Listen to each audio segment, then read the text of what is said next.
Hello, ladies and gentlemen, and welcome to Yoruus 2. So, I wanted to talk about, let's put it into like multiplayer. I wanted to talk something like that has happened in the multiplayer game number 150, the Enka game. Uh, it didn't really happen in a way that I want to show it, but I want to show the basic principle about this strategy that is very cool, very surprising, and very hard to counter. So I'm gonna call it. I'm just gonna call it Q rush. Q rush. All right. It's a concept that a couple of people are aware of, but not too many that I've seen. And it's a really good way to compensate for problems that you can get in game. NQ Panji with small maps. Okay, ancient era. Let's put it simultaneous. Not like this matters. Normal, blah blah blah blah blah. Enable turn timer, no, so I can actually talk about stuff. Pit boss, like it matters. We're gonna play with AI anyways. So I'm gonna put it like on the mortal, and I'm gonna put only one civ in here. Let's put one civ AI. So I don't really want to kill anybody. I just want to talk about. Well, let's put couple of. Let's put one civ somewhere. Let's say Morocco, or no. Let's put India. Let's put India in here. Maybe he's gonna get there, right? Right, and I'm gonna choose a random leader. Okay, so let's do this. So, what's the basic principle?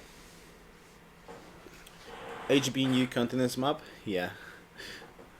Yeah, I'm open for any kind of games today. So what is the basic principle about this strategy? Well, the basic principle is, of course, queuing. So what can that do to you, and how it is used? Well, the basic principle is about queuing up units in your cities, so your army score does not increase on demographics window, right?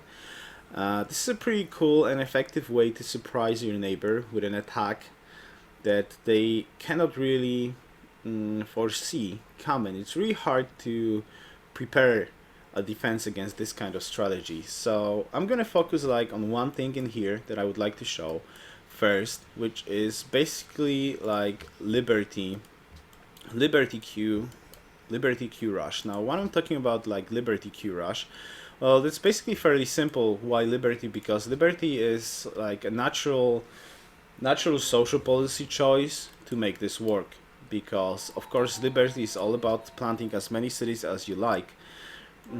So getting those cities up and running, and using those cities early hammer advantage, and using like early hammer advantage is really great. Now, this strategy is not something that I figure out myself. This is a strategy that was used very often back in the days of vanilla Civ, when Civ Players League was a thing. In essence, there was a lot of competitive duels and teamers being played. I'm definitely not the guy behind this, and I guess everybody, well, a lot of people use this effectively. But if I would put a nameplate on somebody who used this and started to use this very effectively, I would put my vote on two names. The first name would be Mr. Game Theory. Probably a lot of people do not even know who that guy was. Where this guy was a very good vanilla player who just excelled in duels. Well, mostly in duels. I haven't really seen him in teamers, but his game style was just like very effective, very effective. You might heard like about stuff that he was putting out very early in like vanilla days, when swordsman rush was a thing. It was a huge thing, very hard to counter. Basically, you could like all the games, most of the games was like, let's build up cities, let's get gold, let's get warriors, let's get the iron up online, and like whoever upgrades first to 6 swordsmen just go on rampage and wreck cities, because this is how swordsmen were. Basically, they were that good, they were that strong. It was really, really hard to counter swordsmen back in the day. So like civs like Iroquois, for example, was like so amazing in vanilla, because you could crank out like mohawks like crazy, and you didn't really need iron or anything like that. And the second name that I would put into that list about people who actually use that kind of stuff and excelled at that stuff, I would put a name tag on Mr. Tommy and T. This guy you probably may have heard of. He was in a couple of games that I posted on my YouTube. He's a very, very excellent, just like a super excellent player. And I would put like, I know that there's a lot of famous people on YouTube that play single player DD, like Marbazir or Matt Jean and stuff like that. But if I would put a name who's the best single player guy around, I would definitely vote myself on Tommy NT. He's just that good. And he's that good, and also he's that good at multiplayer duels. He's just like extremely good with the game overall. So yeah, I would put those two names behind. And he always said something that kind of got into my brain for quite a long of time. And he said basically that why would you build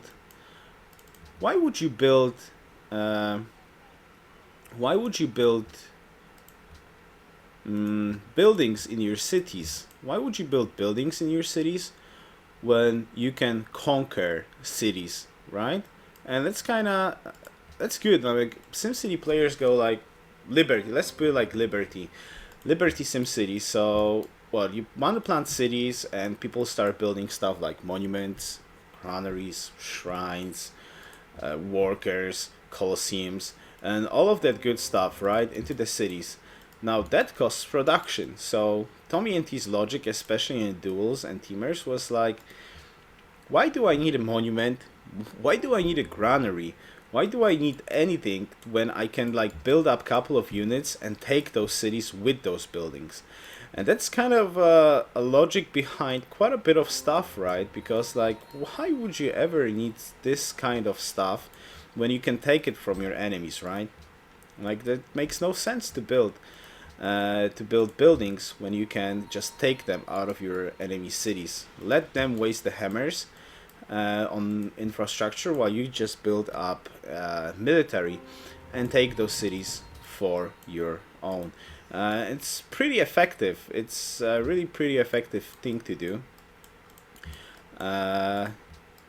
especially if you have an opportunity to do it, obviously. So what we're gonna do in here right now is I'm gonna show you basically like this is pretty slow expand, right? We're just waiting for the free settler to pop on in here, and after that I'm just gonna start expanding. So what do you want to focus on if you like go for is or was? He is, but he's not playing. Apri City, thank you very much for the support, man. Hey, yours, happy birthday for tomorrow. Could you rename your cab Pizza, please? Yes, of course. Apri City. This will be for forever Apri City. Because this video probably is gonna get much more views than my regular free for alls is gonna get on YouTube. Thank you very much, Apri City, for the support, man. Let's go pizza. Let's go pizza. Okay, why am I actually going for the granary? Oh, whatever. And now I lost my thought process. Thank you, Apri City. So what you want to do in here is you want to expand. Of course, it's all situational. It's not this kind of strategy. I'm just showing you a principle behind this strategy. I'm just showing you the principle behind this strategy, but this is definitely not like a strategy that you can say like that you're gonna get into the game and you're gonna be like, I'm gonna use this strategy every single game. This is not something like this. This is obviously not something like this. This is a situational strategy that is very, very effective in certain circumstances. That's like 100% obvious that it's just effective in certain circumstances. Now, the certain circumstances, of course, is there are a couple of obvious choices when this kind of gameplay is kind of required and sort of very effective. Let's imagine a couple of those. Basically, I'm gonna expand here first to just grab on this side. So let's imagine a situation when you're next to a very strong medieval timing civ, right? And you're also up against a very good player, right? So let's imagine that you're like spawning next to Arabia. Let's imagine you're spawning next to Zulus. Uh, let's imagine you're spawning next to things like, I don't know, Mongolia, Kashyyyks, or stuff like that. What do you do? And you see this guy is going Liberty and he's starting to spam those cities. Now, you are 100% aware that this guy is just going to wreck you later on in the game, and whatever you're gonna do, there's probably very small chance that you can do anything to literally stop him from wrecking your game later in the game. You just do not possess this kind of options and this kind of timings for the late game. Or you just like spawn, let's assume you like spawn next to Babylon. You spawn next to Babylon, for example. This guy's gonna die. You spawn next to Babylon, and you know that when this guy's gonna get to things like universities, you're just gonna be dead, because there's like no physical way that you can do anything against this kind of gameplay later on in the game, right? Because like as soon as Babylon's gonna crank out universities, you're just going to die. It's simple as that. There's no physical possibility that you can do to stop it from happening, right? You're just going to die, because this is how the game works. As soon as Babylon, if he's got the same hammers, he's gonna get to university tech, it's gonna be very, very hard for you to get any sort of timing later in the game to be able to be competitive against a strong Babylon player, right? So this kind of choices that you have to be aware of. 3 turn settlers? 4 turn settlers. 4 turn settlers. That this like strategy has an option to do it. I'm gonna put like, okay, let's assume I do have a Pantheon, so I'm gonna put like a Hammer Pantheon to just like crank out this a little bit better. Now, how do you want to plant the cities? Technically, you want to plant the cities with as much hammer focus as possible, but at the same time, if you're like doing this all in strat like this, you want to plant cities either on the good hammer tiles. You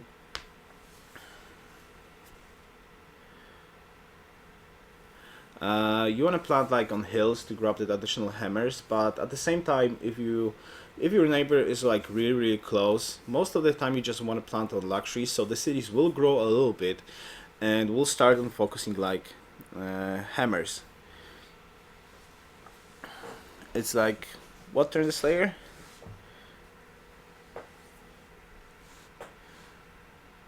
No problem, turn the Slayer. I'm not saying this is like a win-win scenario. This is just like a random chatter about like principles behind this.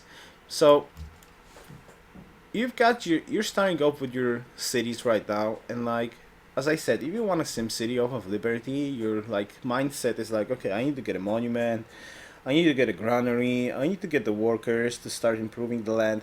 Now, if you want to rush somebody with Q stuff in here first, what you want to do is you just want to start off preparing for an attack, right? So the first thing that you build in your cities is just basically like units, right? So you start off with basically building units only. Now, there's also one slight problem with this setup. The problem is acquiring tiles, right? If you're gonna skip monuments, you kind of have that problem that your city will not grow like ever. It will just physically not grow to tiles fast enough for you to work. So you kind of have to be really careful about planting. That's why like either you plant on a luxury because if you want to plan, like, you have a choice between like a hammer focused city or a city that can grow at least a little bit and start working on some sort of tiles. You can compensate this theoretically with like finding city state and buying couple of tiles for your empire. You can kind of compensate with that a little bit, but it's not like something that that's, oh my god. I want something like this to happen in my multiplayer free for alls. I want to have a pikeman on turn 29. I want to have a pikeman on turn 29. Why this is not happening like on my normal games? Why? So what you want to do is start queuing up. You want to start queuing up units, right? Now all I need is to like find a city state that I probably didn't put anywhere in here. This guy dies. Uluru, beautiful. So many lovely barbarians. Okay. Let's go and let's start planting cities. Oh my god, I should have probably put a little bit more. I should have probably put a little bit more civilizations into the game, so I'll not have such huge bar problems. It's gonna happen in this game, but that's okay. We'll fix it. We'll fix it. So what you want to do is you just like expanding. Okay, so 16, for example, this guy. I can still put it a little bit more into the hammer focus. I've got a little bit of more gold, so there we go. We're gonna grow to at least like population 3 or so with this one. Let's break this one out. Tech-wise, you wanna of course go into military techs. That helps you out with getting military units queued up into your cities, right? Okay, this guy's gonna go here. This one's gonna go here. Let's get this promo.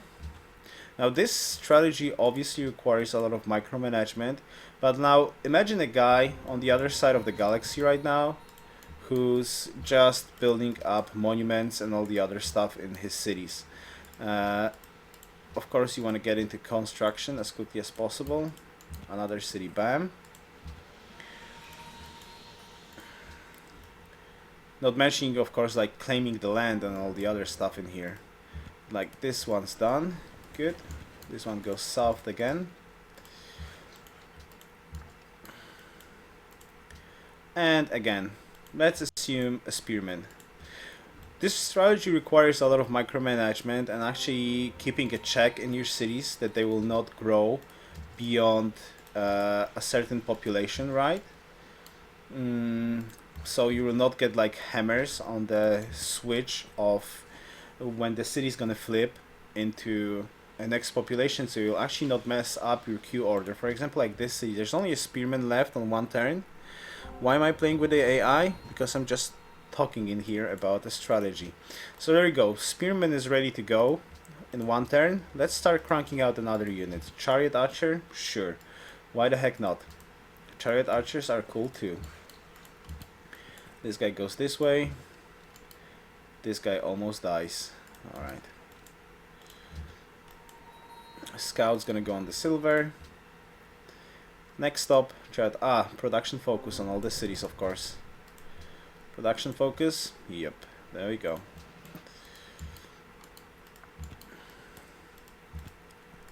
This guy dies.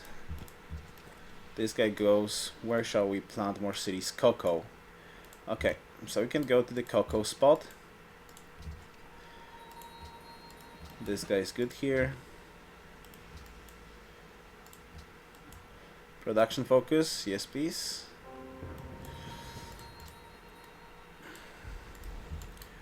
Move forward. Move forward. More. Pre-pop city here. We can go greedy and grow a little bit more, though it takes like 8 turns to grow in here. That's alright. Oh no! You bloody warmonger. Stupid barbs. So most of the time you want to kind of keep up with a little bit of SimCity. Like additional workers are something that you're gonna need anyways. So getting at least that worker from Liberty is a cool idea. Because you're not really wasting your time on growing workers. I'm pretty unlucky with the city-state spawns in here. I don't have any city-states. Usually you can steal 1 or 2 workers depending what's your like end game plan is. Do you want to war this out like forever or not? You can just like grab a couple of workers from the city-states. That's always a good idea. But workers, you just don't have time to really build workers, right? Because you're preparing just to attack. Now, what about this, like, look at the hammer cost, basically. Like, the hammer cost of a monument is 26, spearman is 36, granary is 40. So, like, if you compare, this is overall 72 hammers, put it into a chariot and a spearman, like, 72 hammers. So, that's 66 on a monument and a granary. Plus a shrine, that's 26. So imagine like a SimCity player who goes off with a Liberty and he wants the SimCity, right? So the regular build order is like monument, granary, shrine. All of that stuff is cool, obviously, but this is like the hammers that you can put into 3 units. So this is like a basic principle behind trying to surprise your neighbors with attack of this sort. Because you just want them, like, you're building units while they are building buildings. That's like the basic principle behind trying to surprise somebody with this sort of strategy, right? So, okay, but as I said, this requires a little bit of micromanagement. Okay, we have a chariot on 1 turn here, spearman is here. Can you help explain when it makes sense to settle on a luxury resource versus a blank space? Generally, it depends where do you aim.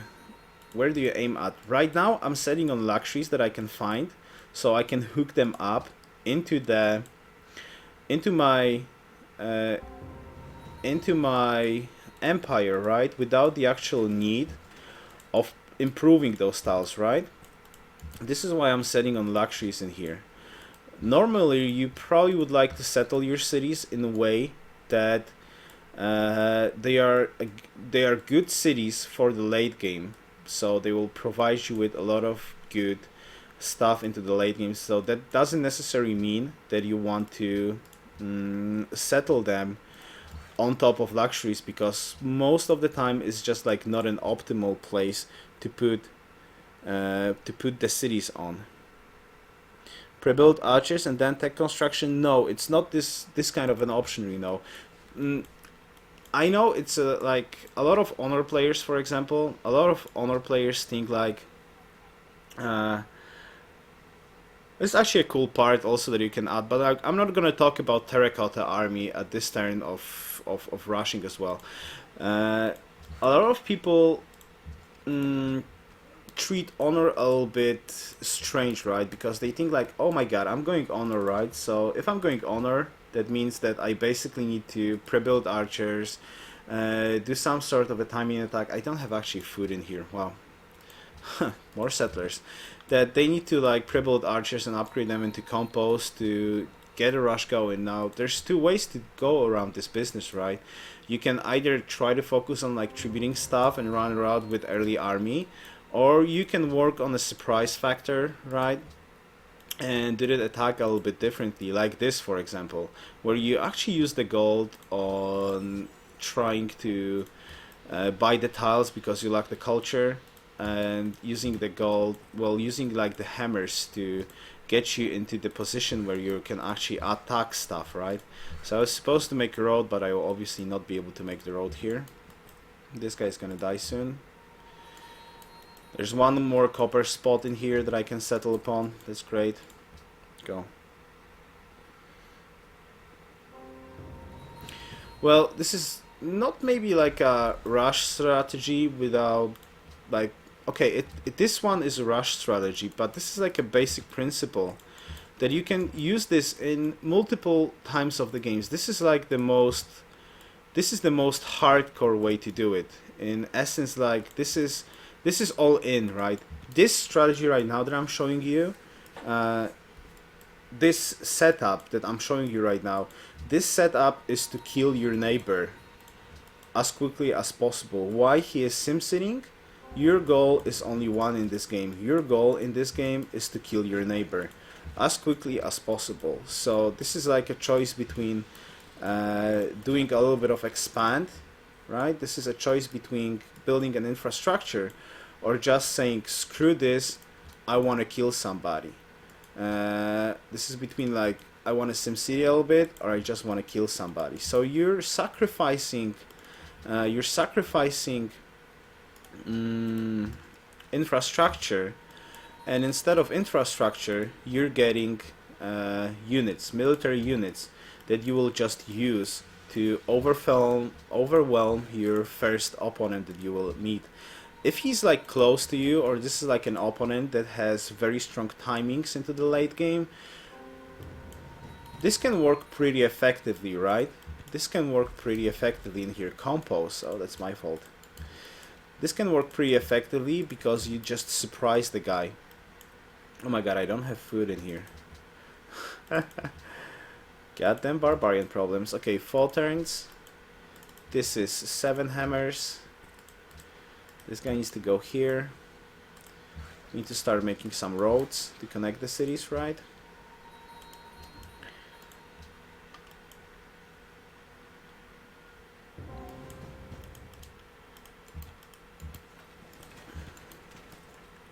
This one's good.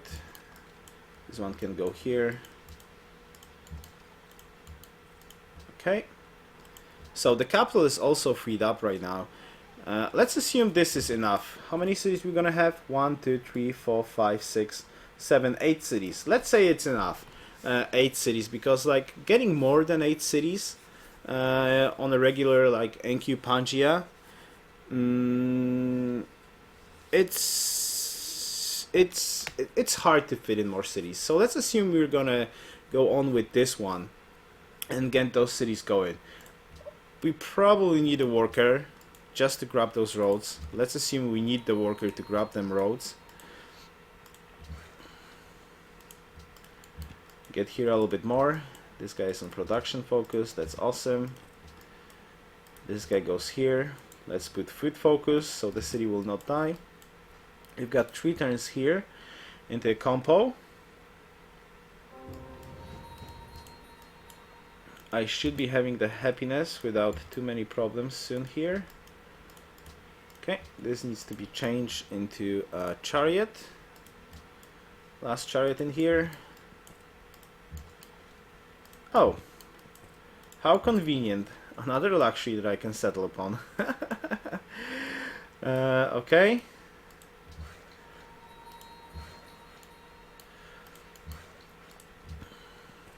This guy. Where can we go with this guy? Let's go here.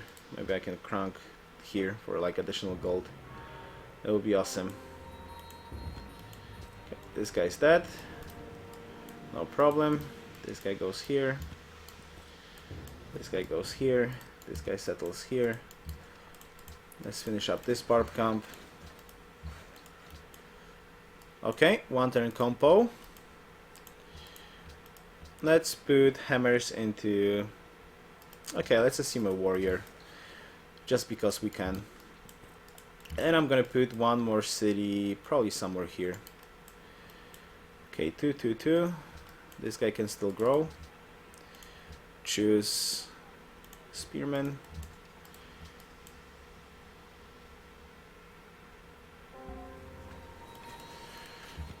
Another city done. Another worker done. Let's go on this side.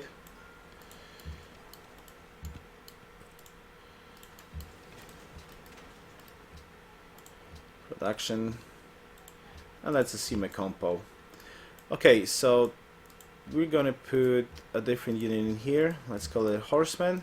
Okay, so let's assume the planting is done right now. The planting is done. Basically, the planting is done. I already have the citrus. I already have the cotton, so this will actually hold my happiness a little bit. So those 2 cities are like overexpand right now. Though I will theoretically get the happiness. I could crank out a little bit of happiness buildings in here if I really want to fit in like more plants. So let's do that. Let's plant one more city here. Go on hammer focus. add one more unit here, a turn horse here, alright? And let's assume you're switching off right now with the tech path to go into the SimCity mode, right? So, like, this empire is already like set up, and now depending on the timings, now people look like, oh my god, combos, spearmen, and chariot archers. That doesn't necessarily mean that with those kind of units you need to attack at, like, I don't know, turn 30, that you need to attack at turn 40. You still have to remember that, like, crossbow timings in Enki modded games happen turn 70, 80 if somebody really wants to get there. Maybe a little bit earlier, well prepare. But that also means that if they want to have that kind of timing, they are putting a lot of effort into infrastructure, because if you want to have an early crossbow timing like that, you're definitely cranking out in your cities, like, you know, monuments, granaries to grow your cities, workers, happiness buildings, markets to get the gold for upgrades. You get libraries, you want to have NC. NC timing, like on Force City Liberty, is around turn 60. Between, basically, like, if you're going into a SimCity player that wants to SimCity off of Liberty, off of tradition, or off of any kind of different social policy picks, you're looking at a timing between turn 60 into turn 70, even turn 80. Depends how many cities he plans, how many problems does he have, if he has having barb problems or something like that. So you're looking at this timing of, hey Sigurdsson, you're looking at this timing of an attack between turn 55 into turn 70, because this is a surprise strategy, right? Like, okay, we are first in here in army, but it's like 22k army. And that's just because of pikemen. Technically, if you're neighboring somebody right now, your army score is just so low, like you wouldn't be building any kind of units. Technically, we're only possessed 3 units, right? 3, even 2. Technically, I possess only a pikeman and a spearman. So, when somebody looks at your empire from a perspective that, if somebody looks at your empire from a different side, he sees like, oh my god, this guy has like 0 units, this guy is totally defenseless, he doesn't look like he wants to go to war or anything like that. And that is partially correct, because he doesn't see an increase in military score, while you're already putting your hammers into actually planning to attack somebody, right? Maybe it's not like that crazy amount of hammers. No, it's not a duel. I'm just chatting about. It's in the stream description, King of Uluru. You're just putting. You're looking yourself like you're sim sitting. Like, it's really, really hard. It's really, really hard to see that you're not sim sitting, because how the hell are they supposed to know that you don't have granaries, that you don't have monuments, that you don't have libraries? How they are supposed to know? They cannot know that. Like, it would need to be so much looking into. They really need to look deeply into your demographics, like how much culture they gain. They would need to compare, oh my god, this guy has this amount of cities, so oh my god, he doesn't have monuments. They would need to put a lot of effort into looking actually into this kind of tech. If you can hide behind a little bit of stuff and like still have writing, that also puts a message like on the people, oh my god, he's just going glibber, he's having a tough game. So it's really, really easy to hide this kind of strategy. It's really hard to notice that somebody is really going to attack you with this kind of stuff. And that's perfect. That's why this strategy is so strong, because you're basically, it's like a trade-off. You're trading off early buildings. Okay, I lost the settler. Screw you, settler. You're trading off units. Like, you're trading off early game buildings, early game infrastructure, to build up an army instead, which means like you're not building up come on, how to say it, you're not building up stuff like monuments, granaries, shrines, libraries. You turn that hammers into building up 4 units per city. Yes, this is educational stream at the moment. Yeah, that's correct. You're putting those hammers into military right now. Oh, I actually messed up the queue in here. But let's assume, okay, I messed this up. Fine, chariot. So it's turn 56 right now. Let's assume I do have this road into a frontal city. Right? I do have a road to my frontal city. Right now, I actually had quite a bit of gold. You can do a lot of crazy stuff with this. Basically, like if you're lucky with a gold game, you can pre-build archers, for example, and like you know that you're gonna have an option to upgrade some archers into compos. Then you can obviously build like archers and all the other cool stuff. This way, the surprise effect is even better because you can upgrade archers into compos, which is just really great, right? But let's assume we're reaching that turn 58 right now. So this is the time that I slowly would like to go to war against somebody, right? So let's see how much army I can amass in around 4 turns right now, right? I do have a little bit more horses to go here. And let's assume my enemy is somewhere around here, right? So here we go. And start making a road to the front line. So we've got what? We've got a spearman. Hello, spearman. We've got a horseman.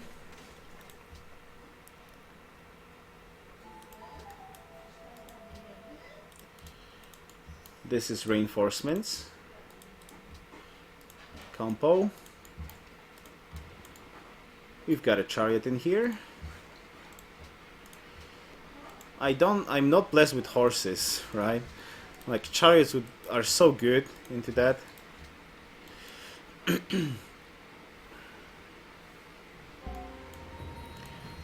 So, a chariot, 2 chariots, 2 horsemen. Next up is a compo.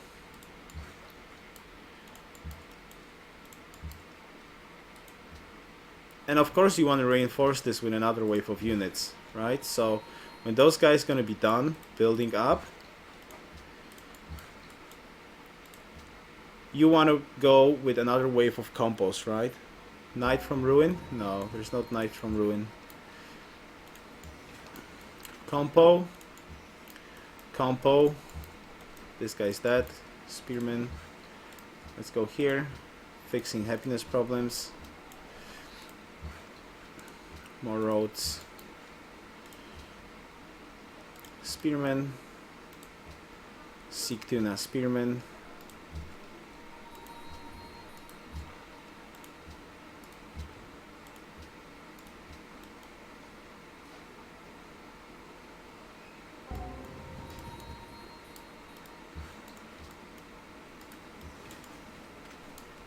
Couple of more stuff. Let's go. More. There should be okay, one more compo as reinforcements because obviously somebody's gonna start defending. I'm missing a horse. I messed up a little bit with the horse, but we can always lose a chariot, right? It's not like that big of an issue, right?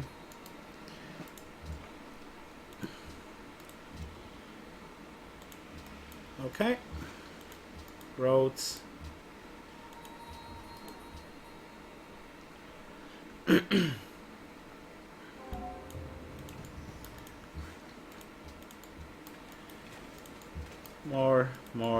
more, and more reinforcements on the way too, right? And a messed up chariot, plus another wave of compos, which be 7 more compos, right? Incoming in here. So you show up at borders with around 10, 12, 15 units in a matter of 4 turns, right?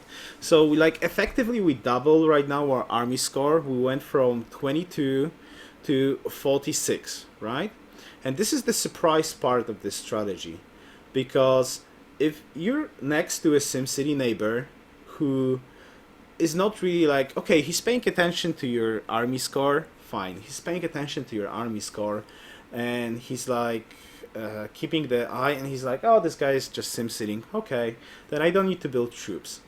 And that's perfect because you are building troops, you're just not showing those troops around. So you do have a possible army that's going to be in here. So he's not building up defenses, he's just putting up infrastructure, not even like walls in the city. Let's imagine like a frontal city with no walls. Then the city will just die to those units in like 2-3 turns, right? Before he's going to switch his SimCity empire into war mode, it's going to take at least, okay, he's going to 2-turn units out of his capital, fine. You're 2-turning units out of your capital too. So that's fine. But all the other cities, it will take like 3-4 turns to crank out a unit. So if you're able to show up with this army in 2-3 turns, yes, of course, NeoPL, you're there and you've got army that you will also reinforce. So you are able to take away your neighbor most of the time. You can get this strategy work like better or worse, but this is just like a basic principle. And as like Feeder says, Persia is bloody ridiculous. Now you would be like on a golden age right now. Instead of like happiness policy, you could be on a golden age policy right now, and you could have 3-turn movements. Now, as usual, like in the talk about the Angkor Wat in the previous year's talk, I'm not saying this is like a win-win strategy that you step into a game, and you're like, I'm gonna do this. And it's gonna work every single time. Of course not. This is just like a basic principle that you have an option to do it. Not only that you have an option to do it, people can do it to you, right? So you have to be aware that this kind of stuff can happen. And you don't really have to do this strategy like this when you hit into NC timing. This is like a strategy. This particular instance, this is a strategy against a SimCity player that you can see that he is going into SimCity mode and he's going for NC, right? This is the NC timing. If somebody is SimCitying like crazy and he's not preparing to war and he sees that he has no real threats around you, like for example Zulu player, or for example like Arabian player who really wants his empire to be up and running into medieval timing, then at this moment he's cranking out National College in his capital. He just finished building his basic buildings in his cities, which means like libraries, granaries, shrines, maybe additional workers to get the empire up to speed. And he's working on his NC in the capital. It doesn't matter if he's liberty or is he tradition. He's on 4 or 5 cities. This is around the NC timing. So if he wants to SimCity and get the timing rolling in the medieval era, that means he needs to SimCity right now, because he wants to get his basic infrastructure up and running, and later on he wants to wreck with that timing. He wants to like spam camel archers out of his cities all the time. And if he goes to workshops, that's even better for you. That's even so much this is even so much better, right? So this part of the queue, like this is what I just showed you. This is more like all in into your neighbor who you know that is gonna go into SimCity mode and has a very strong timing that you will not overcome with your best SimCity. Like if you're gonna SimCity like crazy, there's like still no way that you can beat that player, because just like your civ and his civ are apart so much. Let's imagine like you're Sweden and you have the same hammer, same food, same happiness options, and like on the other side there sits this Babylon player who also has the same land, same hammers, same stuff basically, right? There's no possibility that you can beat a Babylon player later in the game, unless you're gonna do some crazy gold strats. Of course there's an option, but technically if you're gonna choose the same path and you want a SimCity to space without war, there's no way you can kill Babylon. Well, you can out SimCity Babylon player. There's no such possibility if you have at your disposal the same kind of hammers, the same kind of land, and the same kind of happiness. if you're gonna try to out SimCity Babylon, there's no way. He's always gonna have this 50% increase in great scientist costs, so there's like no way you can do it. Same goes for like Korea. You're gonna have hard time against Mayans early on in the game. Like it's almost impossible to out SimCity Maya. Also, you're gonna have huge problems against people with like Zulus. You're gonna have huge problems against Keshiks, bowmen, longbowmen like England.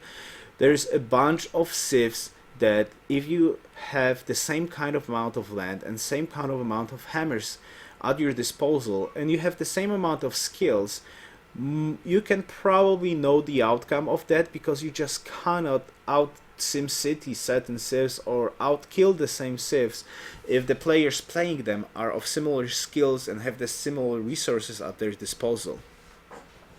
So this is that kind of like all-in strategy that allows you to get rid of a neighbor that you will most probably not be able to get rid in the later part of the game. You sacrifice the hammers that the other player puts theoretically into monuments. That you sacrifice the hammers that the other player puts to start off his SimCity game, and instead of grabbing monuments, granaries, shrines, you get units that you hide against you from your enemy, so he will not expect that coming. This is just like an example how you can use this, but always queuing up struts are very, very strong in any part of the game, because you can use them to do a timing push against in almost any era, right? Because this mechanic can be used at any point of the game. You can try to queue up compos to one turn before you're gonna get into crossbows. So like all of your cities gonna, if you have like 7, like let's say you've got 0 army, or you're like you have the same army as your neighbor, or you're behind army that your neighbor is, or you're already like hiding compos around your empire, but you don't want to, like you want to do a crossbow push, but you don't want to really show that you're doing a crossbow push. And of course you don't want to build gold, you don't want to pay gold maintenance for your units. So what you do is like you queue up your cities to compose one turn. Let's assume you've got 7 cities. You queue up the compos in all of your cities to one turn. You queue up some blocker units like, I don't know, spearmans or something like that, and you hold off the tech, of course, like compo tech to one turn, and in the meantime you still look like you're SimCity, you're going for university or something like that, so you don't really enter that time, you just gather gold and all that stuff. Then you see like your opponent is not really like prepared and you're ready to attack. Then what do? You just like you crank out those compos from your cities, you enter medieval era with crossbow tech, you upgrade all those stuff that you already have, and you show up at your neighbor's borders with 10 crossbows or 12 crossbows in 2 turns. So this is also like an example of a queue up strategy that you can use, and it works on every kind of timing.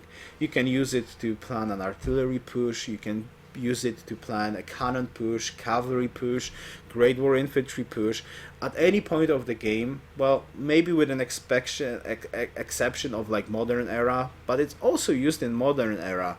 People do like XCOM drops. You can do like queue up an XCOM attack without any too much problems if you do it right, because you can still, like, let's assume you've got 7 cities and you're still hovering around with like mid army or like second army or third army, and you want to attack, let's say, like an army leader who's like set up in mind, oh, I've got enough army, I'm just like SimCitying, I want to go to space, and he's not really like prepared to counter some sort of attack. You can also queue up like an XCOM attack, because why the heck not? You build a couple of paratroopers, you queue up in your 7 cities 7 paratroopers, plus like rocket artillery in the meantime, so you attack from 2 sides, and like mobile SAMs, and in 3 turns you like finish off your paratroopers, you get to XCOM, you upgrade 10 paratroopers into XCOM, and in the meantime the other cities just crank out like a mobile SAM and rocket artillery in 2 turns. So in an amount of 3 turns, your army increases from being nothing into 10 XCOM, 7 rocket artillery, and 7 mobile SAMs. And if you like put that into with in a combination with, let's say like commerce buying or stuff like that, you are still able to like put even like a couple of bombers into that or foreign legions into that. So this is like a strategy that lets you have an option to surprise your enemy, and it's really really hard to counter. Of course it's easier to counter in the modern era when people are putting spies in the cities, so of course they kind of see what's cooking around the place, so it's a little bit harder to pull off when the spy era commences. But in like ancient classical medieval renaissance era, it's a very pretty effective strategy that you can use to do a surprise attack on your enemy when you don't really have anything to like at your disposal to do a surprise attack except your hammers, because you can have multiple option after, you know, like commerce gonna hit and like autocracy is gonna hit and you're focused on gold. You have a lot of options then to do surprise attacks because you're just like sitting on your 5k gold and you can crank out like a 50 foreign legion army or 50 great war infantry army in like 2 turns. This is something different. This is an option when you're sort of behind, you're not the leader of the game, and you need to pull something out of your head to get back into the game. And you don't really have too many options. You don't have gold, you don't have science, you don't have culture. All you have is your hammers.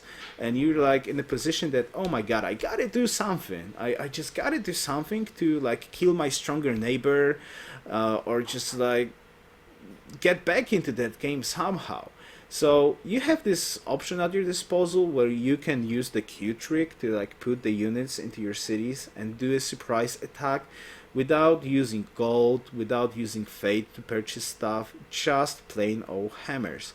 And surprise your enemy with units that he was not expecting because he was not paying attention, or he was like super safe and he was planning to attack you with a different timing.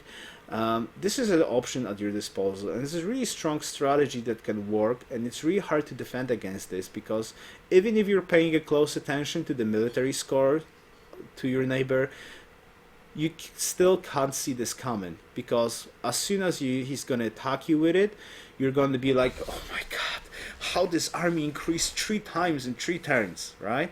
So it's really hard to defend against this.